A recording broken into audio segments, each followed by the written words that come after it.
Steve Phillips and Bryan Hayes join us now. Guys, Aaron Judge might be on his way to the greatest baseball season we've ever witnessed. Shohei Ohtani is a one-of-one player in the history of the sport. Hayes, if you're running an MLB franchise, which of these two guys would you rather have on your team right now? Shohei Ohtani, come on down to Team Hayes. You are joining Team Hayes. I am Shohei Ohtani all day. And to be clear here, there's not a wrong answer. These are both all-time great players.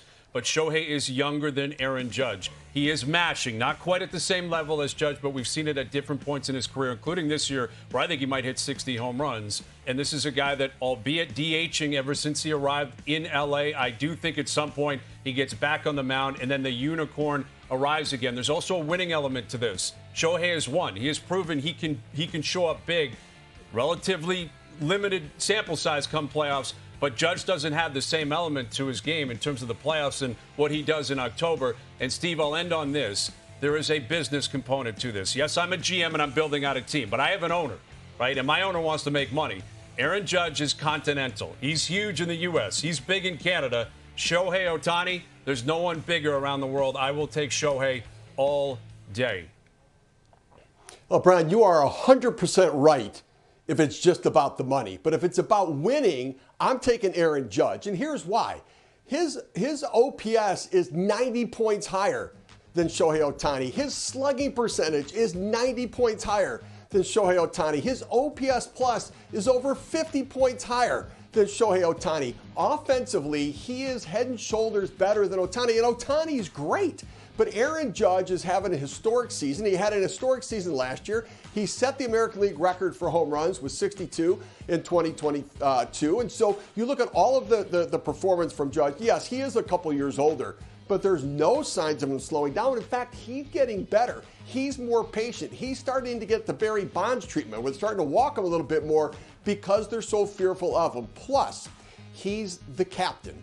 He's a leader in a way that Shohei Ohtani isn't. I love Shohei Ohtani, and he's a great teammate, but Judge is the man. Like, he leads. He is the face and voice of your organization. I'm going to take Aaron Judge with what he can do swinging the bat, with what he can do in the clubhouse and in the dugout, and he's a superstar of the ages. In the end, the best hitter in Yankee history. That's how good he is. They've both been just so much fun to watch. Okay, as for Ohtani, he's working his way back to the mound, building up after a second Tommy John surgery. But, Steve, are the Dodgers almost playing with fire by putting Ohtani back on a big league mound? Yeah, I have to tell you that if it were me, and I understand they made a deal with the notion that he would be a two-way player, I would try to convince him to just be a hitter.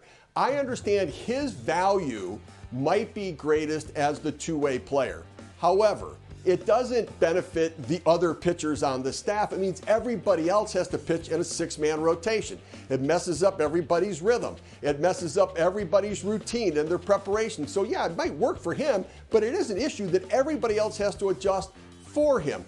Plus, he's been the most protected pitcher since coming over here and pitching in Major League Baseball. And he broke down twice needing Tommy John surgery.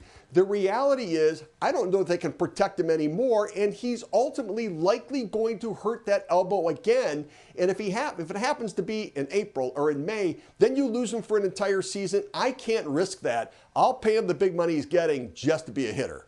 Yeah, I do think they are playing with fire, but I do think you give it one more shot. I mean, he's very young, still relatively speaking. I know he's coming off multiple Tommy Johns.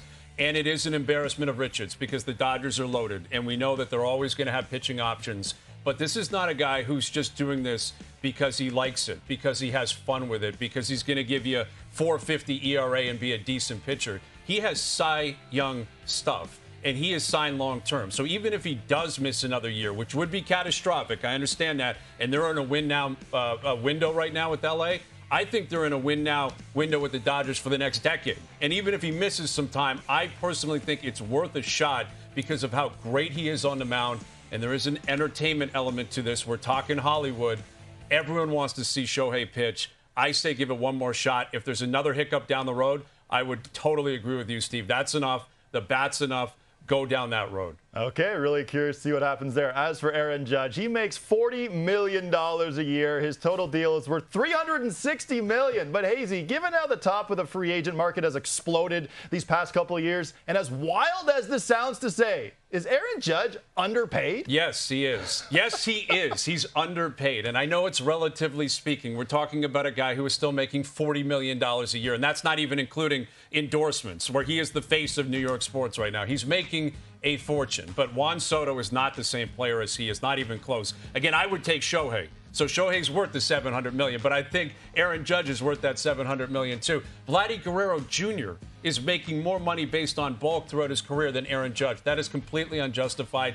I get these are guaranteed deals, but the idea that this is how it should be described, Steve, this I think is a guy in Aaron Judge who signed a long-term deal at big money where he's going to play into his 30s, where I don't think we're ever going to talk about a buyout. I don't think we're ever going to talk about this being a detriment to the Yankees and to their roster and to the way they build out their team and the money they spend.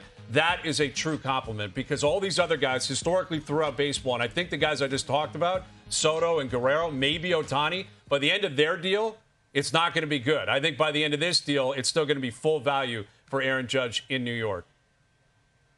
Yeah, I do too. And I think actually Ohtani's deal is going to be full value for the Dodgers because, as you mentioned, his value internationally, marketing. He makes more money than the $70 million, of which, the present value is only $46 million a year for Ohtani, only $46 million.